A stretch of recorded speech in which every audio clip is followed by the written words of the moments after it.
रात्र नेहमीसारखीच होती, पण त्या रात्रीच्या वाऱ्याला काहीतरी वेगळंच भासत होतं. एकदम थंडगार वारा कानात जणू कुजबुजत होता. झाडांच्या सावल्याही जणू काही जमिनीवर नाचत होत्या आणि आकाशात चंद्र ढगांमागून डोकावत होता. जणू काही आपल्या डोळ्यांनी तो आमच्याकडे पाहत असावा. तर त्या दिवशी आमच्याकडे पाहुणे आलेले होते. पाहुणे म्हणजे माझ्या बहिणीचे मिस्टर केशवदाजी.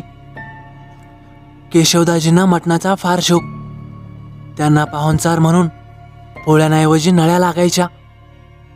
त्यामुळे आम्ही म्हणजे मी, माझे बाबा, माझे चुलते म्हणजेच माझे काका आणि माझा चुलत भाऊ रवी, आम्ही शेतात जाऊन मटणाचा बेत आखला होता. आईच्या गळ्यात माळ असल्याने आमच्या आईला मटणाची फार चिड.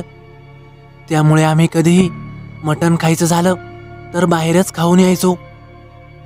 त्या दिवशी पाहुण्यांना शेतातच जाऊन मटणाची पार्टी द्यावी असं आम्ही ठरवलं.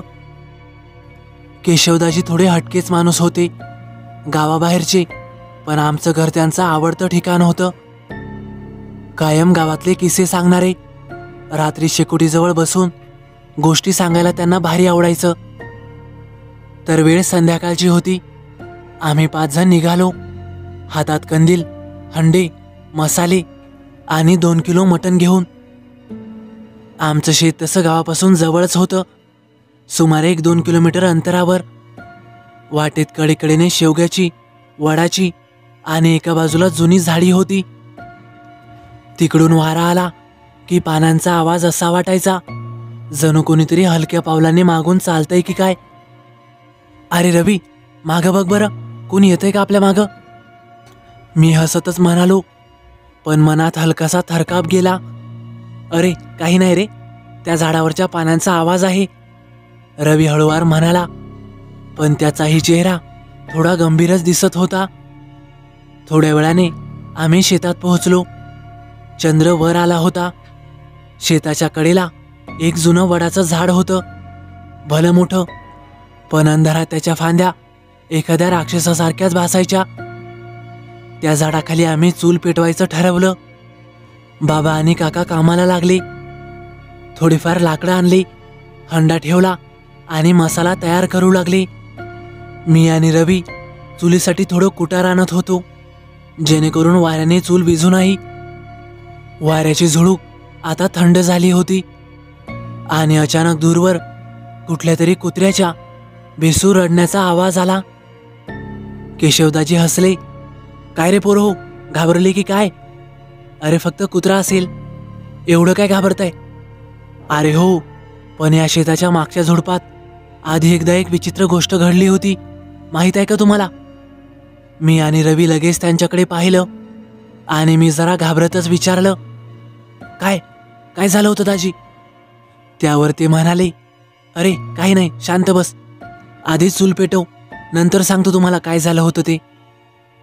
रात्रीचे जवळपास आता 9 वाजले असतील. चुलीचा लालसर प्रकाश जमिनीवर सर्वत्र पसरला होता. शेतात सर्वत्र अंधार, फक्त त्या शेकोटीचा प्रकाश आणि वडाच्या झाडाखालच्या सावलींचा खेळ. रवी मसाल्याचं पाणी ढवळत होता. मी मटणावर मसाले चोळत होतो आणि तेवढ्यात वाऱ्याने जोर घेतला आणि चुलीची ज्योत बाजूला वाकली आणि तेवढ्यात केशवदाजी म्हणाले, अरे पोरो बघा की, आज धूर सरळ जात नाही, वारा काहीतरी वेगळाच वाटतोय, भूतभीत तर नसल? केशवदाजी थट्टेच्या स्वरात म्हणाले. पण मी आणि रवी दोघंही मनोमन घाबरलो होतो. तेवढ्यात काका म्हणाले, अहो पाहुणे, पोरं आधीच भेकड आहेत, अजून कशाला घाबरवताय, जायचे पळून घरी. एवढं म्हणून ते दोघंही हसू लागले. आम्ही मटण वगैरे धुतलं आणि मटण पातेल्यात टाकून त्यांच्यासोबत गप्पा मारत बसलो. आता मटणाचा सुगंध सर्वत्र दरवळत होता आणि थंड रात्रीची झुळूक, सगळं वातावरण एकदम परफेक्ट वाटत होतं. बाबा आणि केशवदाजी दोघं थंड चहाचा घोट घेत गप्पा मारत बसले होते. अरे आमच्याकडे अशा रात्रीचं कोणी शेतात थांबत नसे, म्हणे रात्री 12 नंतर काहीतरी चालतं या झाडाखाली. मी हसतच म्हणालो, काय काका, तुम्ही असल्या गोष्टींवर विश्वास ठेवता का? अरे विश्वास ठेवणं गरजेचं नाही, पण अनुभव एकदा आला की मग कळतं खरं काय आणि खोटं काय. रवी चुलीजवळ बसलेला होता. मी उठून बाजूच्या झाडामागे गेलो थोडं पाणी आणायला. पाणी आणून परत आलो. तोपर्यंत केशवदाजी शांत होते. त्यांचं लक्ष चुलीकडेच होतं. आणि अचानक काहीतरी आवाज आला. जणू काही कुणीतरी मागच्या झुडपात चालतंय. मी लगेचच मागे वळालो, पण मागे काहीही दिसलं नाही. काय रे, काय झालं? रवीने मला विचारलं. अरे काही नाही, मला वाटलं कुणीतरी तिकडून चालतंय. तेवढ्यात केशवदाजी म्हणाले, अरे इथं रात्री नेहमीच असं होतं, पण डोळ्यांना मात्र दिसत नाही, तरी जाणवतं खरं.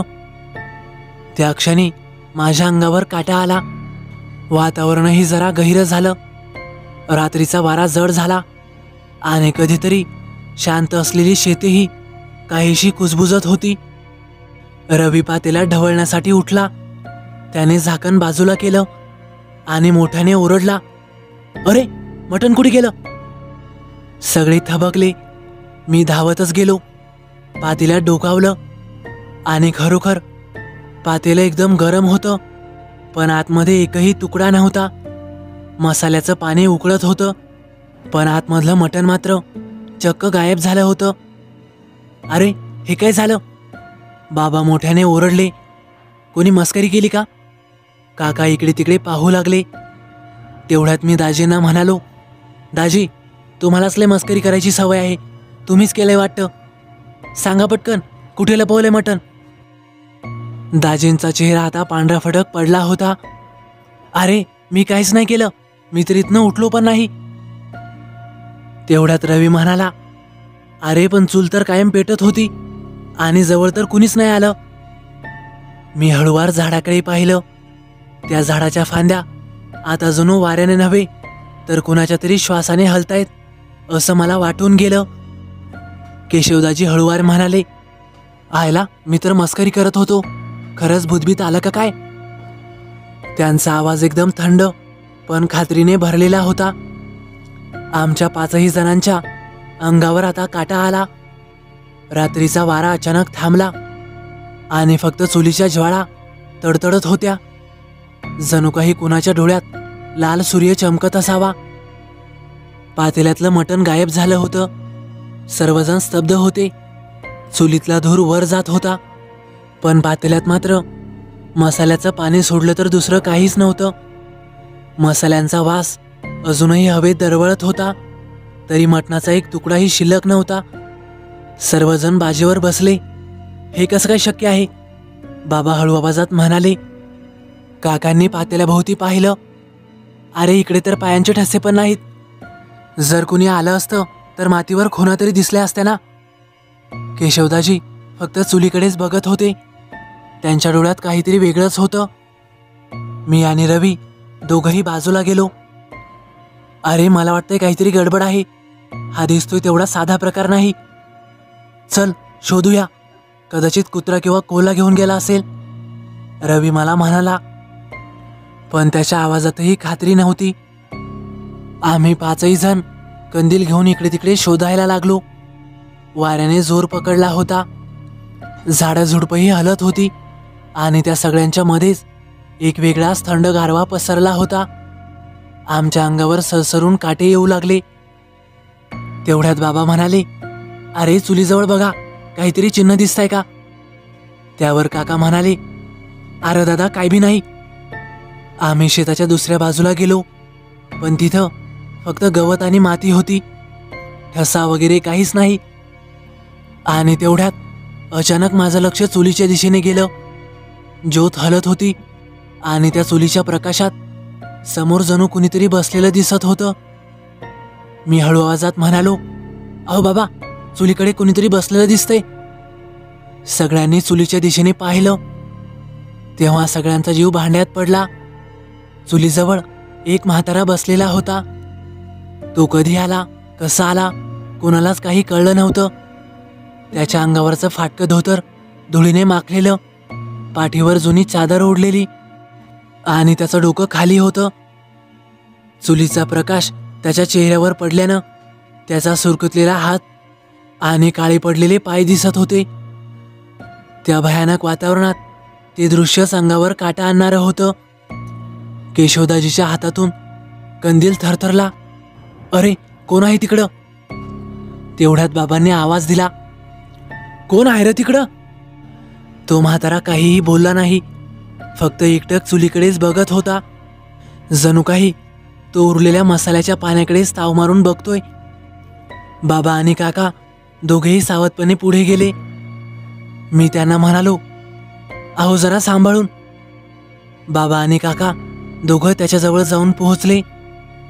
मी, रवी आणि केशवदाजी थोडं मागेच उभे राहून पाहत होतो. चुलीचा धूर हळुवारपणे त्यांच्या भोवती फिरत होता आणि तेवढ्यात अचानक त्या म्हाताऱ्याने आपलं डोकं थोडं वर केलं. त्याचे डोळे अर्धे मिटलेले होते, पण त्याचा चेहरा, अरे तो चेहरा पाहूनच आमचा जणू श्वास अडखळला. त्याच्या ओठांभोवती काहीतरी काळं चिटकलेलं होतं, जणू जुनं सुकलेलं रक्त असावं. नाकाखालून श्वासाचा आवाज येत होता आणि मग अचानक तो एका भेसूर आवाजात म्हणाला, अरे मला अजून मटण खायचंय. त्याचा आवाज जणू एखाद्या खोल विहिरीतून येतोय, जणू दगडावर घासल्यासारखा, एकदम खरखरीत. आमचं सगळ्यांचं अंग शहारलं. रवी थोडा मागे हटला. तेवढ्यात मी म्हणालो, बाबा चला पळा इथून. बाबा थोडं थरथरतच म्हणाले, अरे पण तू आहेस तरी कोण? म्हातारा पुन्हा म्हणाला, अरे मला भूक लागली, मला अजून मटण खायचंय. तो तसा म्हणाला आणि तेवढ्यात चुलीची ज्योत जरा मोठी झाली. जणू त्या शब्दांनीच वाऱ्याला अंगार दिला होता. आता तो म्हातारा हळुवार उभा राहिला. त्याचे पाय जमिनीला लागतच नव्हते, ते थोडे हवेतच होते, जणू काही तो हवेतच तरंगतोय. आणि त्याच्या चेहऱ्यावरच्या सावल्या आता पूर्ण दिसत होत्या. गाल किड्यांनी खाल्लेले, डोळे खोल गेलेले आणि त्या डोळ्यांमध्ये लालसर चमक होती. तो पुन्हा म्हणाला, अरे मला भूक लागली. त्याचा आवाज आता गुरगुरण्यासारखा झाला होता. केशवदाजीच्या हातातून कंदील खाली पडला आणि ते घाबरूनच मागे हटले. मी आणि रवी सुद्धा जागेवरच थिजलो होतो. अचानक तो म्हातारा चुलीच्या दिशेने झुकला आणि क्षणातच गायब झाला. सर्वत्र फक्त आता धूर उरला होता. बाबा मोठ्याने ओरडले, सगळ्यांनी घराच्या दिशेने पळा. आणि सर्वजण घराच्या दिशेने पळत सुटलो. शेताच्या वाटेने आम्ही वेड्यासारखे धावत होतो. पायाखाली ढेकळं आणि काट्याकुपाट्या येत होत्या. श्वास धापा टाकत होता. पण तेवढ्यात मागून पुन्हा पावलांचा आवाज आला, जणू कुणीतरी आमच्या मागे चालतंय. तेवढ्यात काका मोठ्याने ओरडले, थांबू नका, अजिबात मागे वळून पाहू नका. आम्ही पळत पळत शेताच्या बांधावर आलो आणि तिथे थोडा वेळ थांबलो, क्षणभर श्वास घेण्यासाठी. पण जसंच आम्ही श्वास घेतला तसं समोरच्या बांधावर पुन्हा कोणीतरी बसलेलं दिसलं. केशवदाजी थरथरतच म्हणाले, अरे हा तोच आहे. हो, हा तोच म्हातारा होता. आता तो शेताच्या बांधावर बसलेला होता, डोकं खाली, एका हातात बिडी. चंद्रप्रकाश त्याच्यावर पडत होता आणि त्याच्या मागे वाऱ्याने वडाचं झाड हलत होतं. त्याला पाहून आम्ही सगळे स्तब्ध झालो आणि मग त्याने हळूहळू डोकं वर केलं आणि त्याचे डोळे पूर्णपणे लाल झाले होते. त्याचा चेहराही ओळखू येत नव्हता. नाक नसलेलं, ओठ फाटलेले आणि हनुवटीखाली काहीतरी काळं गळत होतं. त्याचा आवाज एकदम भेसूर, जणू दोन लोखंडी पट्ट्या एकमेकांवर घासल्या जात आहे. अरे माझी भूक मिटवा, नाहीतर मी तुम्हाला सोडणार नाही. त्या आवाजाने सगळे शेत हादरले. वाऱ्याचा वेग आता दुप्पट झाला होता. वडाचं झाड थरथरू लागलं. मी तिरक्या नजरेने मागे पाहिलं आणि चुलीचा धूर जणू आमच्याकडेच येतोय असा मला भास झाला. मी मोठ्याने ओरडलो, पळा, तो मागेच येतोय. आणि आम्ही पाचही जण तिथून जीवाच्या आकांताने पळू लागलो. आमच्या पायाला काटे लागत होते पण त्यांची पर्वा न करता आम्ही थेट घर गाठायच्या उद्देशाने पळत सुटलो. आमचं शेत मागे राहिलं, पण तो म्हातारा, त्याचा तो भेसूर चेहरा आणि तो लालसर डोळ्यांचा कटाक्ष, तो अजूनही आमच्या डोळ्यांसमोरून जात नव्हता. गावाच्या वेशीवर पोहोचताच आम्ही दमून थांबलो. बाबा श्वास घेतच म्हणाले, देवा, हे काय झालं आज? काका अजूनही मागे बघत होते. जणू काही तो म्हातारा अजूनही आमच्या मागेच आहे की काय. रवी थरथरतच म्हणाला, काका, तो म्हातारा कोण होता? त्यांच्याही कपाळावर घामाचे थेंब आणि हात अजूनही थरथरत होते. मी त्यांच्याकडे पाहिलं. ते फक्त एवढंच म्हणाले, आपण जे पाहिलं ते अगदी खरं होतं. काही आत्मे भुकेले असतात.